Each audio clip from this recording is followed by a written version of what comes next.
Hello, I'm Amanda B. Johnson, currently serving chairperson of the Dash Investment Foundation, and I'm speaking to you today not only on my own behalf, but also, of course, on behalf of my fellow supervisors, who are Michael Lewis, Jan Heinrich Mayer, and Haitham Abdul Karim, as well as directors Glenn Kennedy and Casey McDonald.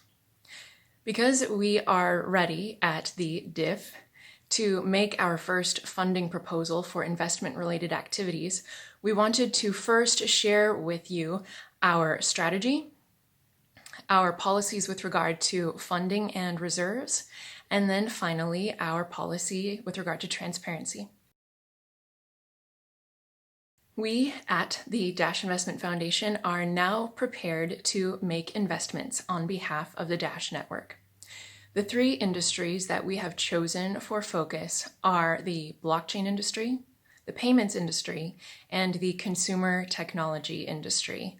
And of course, we have special preference for any opportunities which present a compelling use case for digital cash. At the DIF, we are willing and able to entertain a wide range of arrangements with potential investment partners, from agreements for present, future, or convertible equity, to loans and bonds, to preference shares and options. Furthermore, when prudent, we will offer a secondary service to the Dash network of performing due diligence and making voting recommendations on profit-seeking entities which make proposals to the Dash network outside of the DIF. And finally, in strategy, we recognize that we have two methods available to us to return any earned value back to the Dash network. The first method being currency appreciation due to an increased demand for Dash based on a more useful Dash ecosystem. And this method is not measurable. And the second method being currency appreciation based on a decreased supply of Dash via the buy and burn method, similar to a stock buyback. And this method is measurable.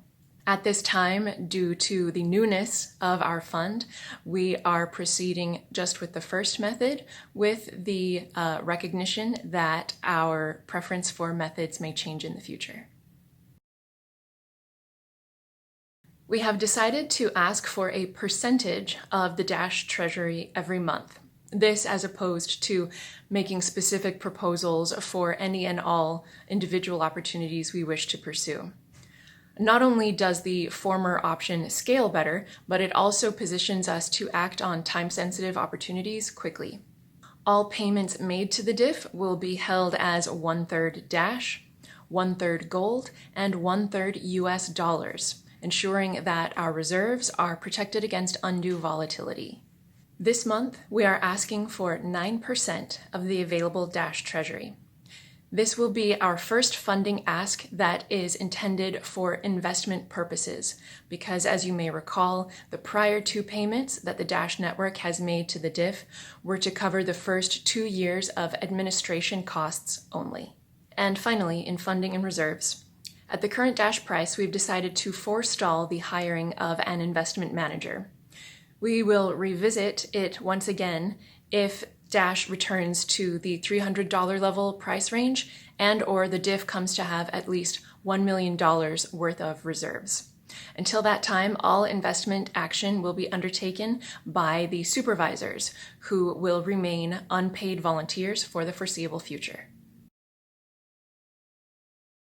The DIF will continue making regular reports on its activity, following the example of Dash Core Group. And in the same vein, we will also make quarterly report calls, at which point we will give further detail on our activities as well as share our balance sheet. The DIF's first quarterly report call is set to take place during the second week of October. And finally, in transparency, you will find the DIF's constitution linked in the description section below.